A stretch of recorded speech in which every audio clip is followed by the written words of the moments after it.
ஓம் நமோ நாராயணாய. மிருகசீரிட நட்சத்திரத்தில் பிறந்தவர்கள் தங்கள் வாழ்நாளில் ஒரு முறையேனும் கட்டாயம் சென்று தரிசிக்க வேண்டிய புண்ணிய தலம் மிருகசீரிட நட்சத்திர பரிகார கோயில். அதை பற்றி தான் நாம் இன்றைக்கி பார்க்க போகிறோம். அதோட திருமணத்தடை நீங்கவும் குழந்தை வரம் வேண்டியும் இங்கு நாம் வரலாம். என்கண் ஸ்ரீ ஆதிநாராயண பெருமாள் திருக்கோயில். பெங்களூர்லேருந்து ட்ரெயினில் தஞ்சாவூர் ஸ்டேஷன் ஆல்மோஸ்ட் வந்து சேர்ந்துட்டோம். இரவு ஆனதுனால நாங்கள் தஞ்சாவூரில் தங்கிட்டு அடுத்த நாள் காலையில் தஞ்சாவூர்லேருந்து லோக்கல் ட்ரெயின் திருவாரூர் அதை பிடிச்சு திருவாரூர் போயிட்டு அங்கேருந்து என்கண் ஊருக்கு நாங்கள் லோக்கலில் ஆட்டோவில் போனோம். சரி வாங்க போகலாம்.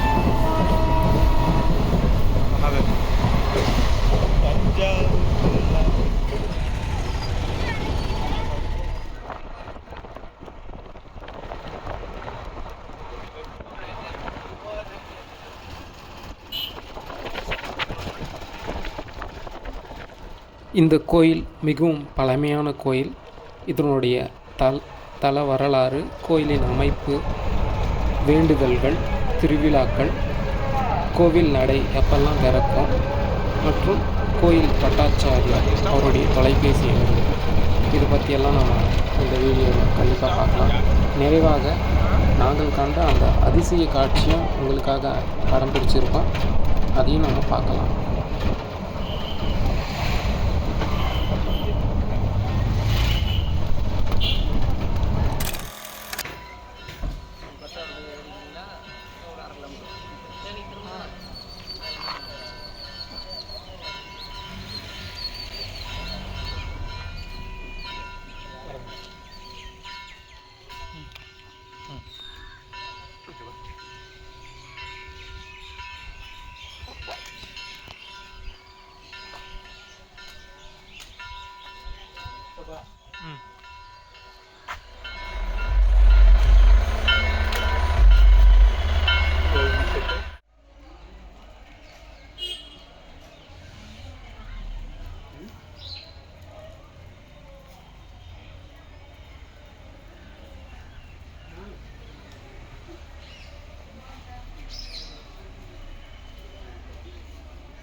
மிருகசீரிஷ நட்சத்திரத்தில் பிறந்தவர்கள் தங்கள் வாழ்நாளில் ஒரு முறையேனும் கட்டாயம் இந்த கோயிலுக்கு வந்து தரிசனம் செய்யணும் அப்படின்னு சொல்கிறாங்க. அதோட நாகதோஷம், பக்ஷி தோஷம், தோல் நோய் சம்பந்தப்பட்டவர்களும், பிரிந்து குடும்பங்கள் ஒன்று சேரவும், மனநிலை பாதிக்கப்பட்டவர்கள் மற்றும் குழந்தைகளுக்கு ஏற்படும் தொந்தரவுகள் நீங்கவும் இங்கே வந்து வழிபட வேண்டிய அற்புத தலமாக இது விளங்குது.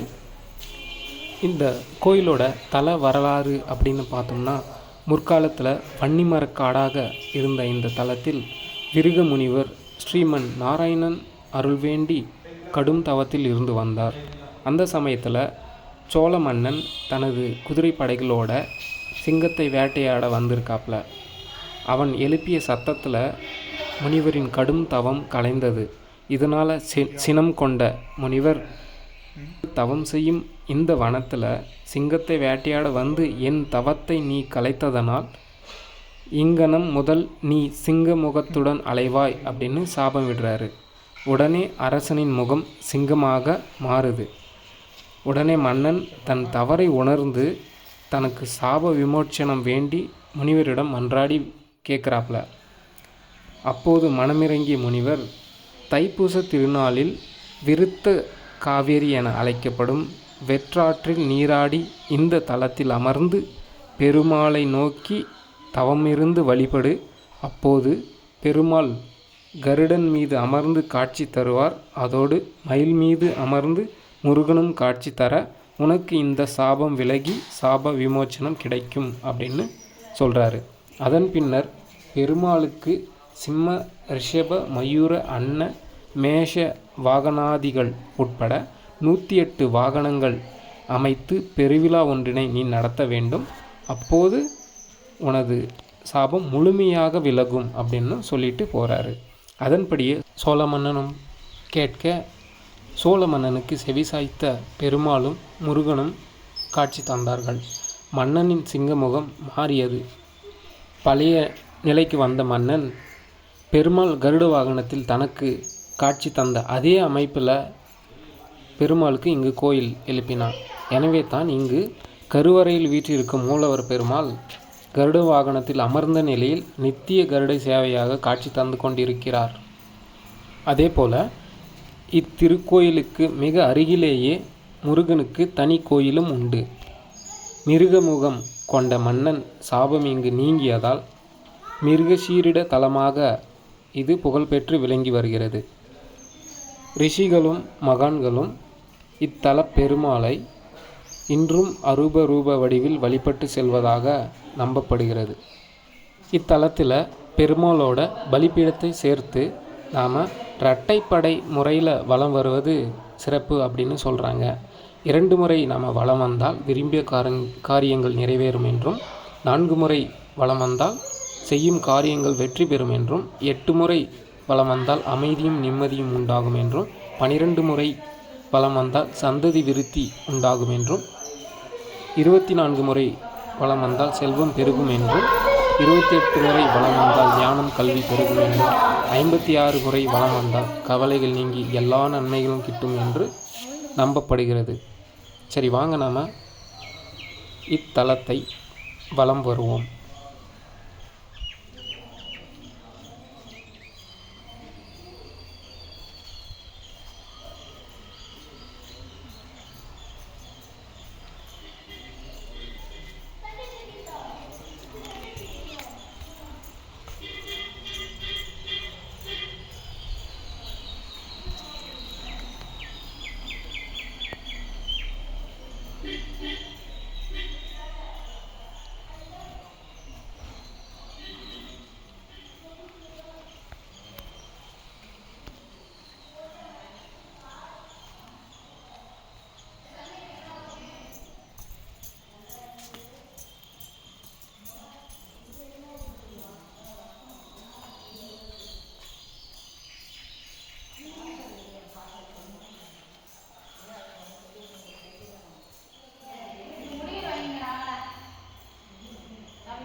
நாங்கள் இவ்வாறு வலம் வந்து கொண்டிருக்கையில் எங்களோடு சேர்ந்து குழந்தைகளும் அப்படி நாம் வலம் வந்து கொண்டிருக்கையில் நாங்கள் பார்த்த காட்சியை தான் நான் இப்போது படம் பிடிச்சு உங்களுக்கு காட்டிகிட்ருக்கேன்.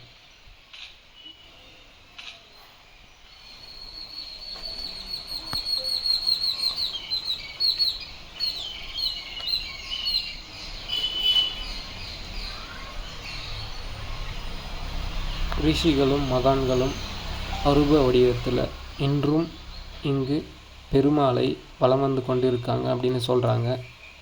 இங்கு கருடனை எங்களால் கண்கூடாக பார்க்க முடிந்தது.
1, 2, 3 இவ்வாறாக 56 முறை நாங்கள் இவ்வாலயத்தை வலம் வந்தோம். நீங்களும் எங்களோடு சேர்ந்து பயணிச்சிருப்பீங்கன்னு நம்புகிறேன். மிருகசீரிட நட்சத்திரத்தில் பிறந்தவர்கள் தங்கள் பிறந்த நட்சத்திர நாளில் இத்தல பெருமாளை வழிபட்டு வாழ்வில் ஏற்படும் தோஷங்கள் யாவும் விலகி கருட வாகனத்தில் பெருமாள் தோன்றி அவர்களை காப்பார் என்பது ஐதீகம். ஆதிநாராயண பெருமாளுக்கு அரளியால் அர்ச்சனை செய்து விஷ்ணு சகஸ்ரநாமம் பாராயணம் செய்து வந்தால் கண் தொடர்பான நோய்கள் விலகும் என்பது நம்பிக்கை. இந்த கோயிலோட அமைப்பு பார்த்திங்கன்னா, எல்லா கோயில்லையும் பெருமாள் நின்ற நிலையிலேயோ அல்லது அமர்ந்த நிலையிலோ சயன கோலத்திலோ இருப்பார். ஆனால் இங்கு கருடன் மேல் அமர்ந்து நித்திய சேவை ஆற்றுகின்றார். பெருமாளும் கருட பகவானும் ஒரே கல்லில் வடித்திருப்பது இந்த கோயிலின் தனிச்சிறப்பு. இங்கு மூலவர், அவரோட துணை தெய்வங்களான நத்தன விநாயகர், அனுமன் மற்றும் கருடன் உள்ளார்கள். தனித்தாயார் கிடையாது. வருடம் திருக்கல்யாணம் நடக்கும். குழந்தை இல்லை என்பவர்களுக்கும் திருமண தடை ஏற்பட்டவர்களுக்கும் இது ஒரு பிரார்த்தனை தலமாக விளங்குகிறது. விழாக்கள் அப்படின்னு பார்த்தோம்னா, வைகுண்ட ஏகாதசி, கருட பஞ்சமி, கிருஷ்ண ஜெயந்தி மற்றும் ஸ்ரீ ராமநவமி ஆகிய நாட்கள் விசேஷமாக கொண்டாடப்படுகிறது. புதன், சனிக்கிழமைகளில் திருமஞ்சனம் செய்து வழிபடுவது மிகவும் புண்ணியமாக கருதப்படுகிறது. நடை திறப்புன்னு பார்த்தீங்கன்னா, மாலை 5 மணியிலிருந்து 7 மணி வரை மட்டுமே திறக்கப்படும். நான் இங்கே காண்டாக்ட் டீட்டெயில்ஸ் கொடுக்குறேன். நீங்கள் அவர்கிட்ட பேசிவிட்டு நீங்கள் வந்தீங்கன்னா உங்களுக்கு சிறப்பாக இருக்கும்.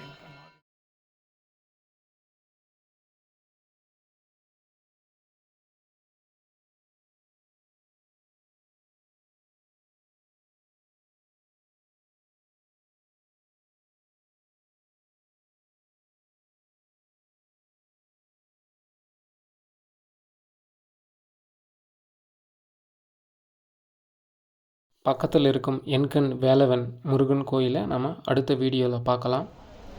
வாழ்க வையகம், வாழ்க வையகம், வாழ்க வளமுடன்.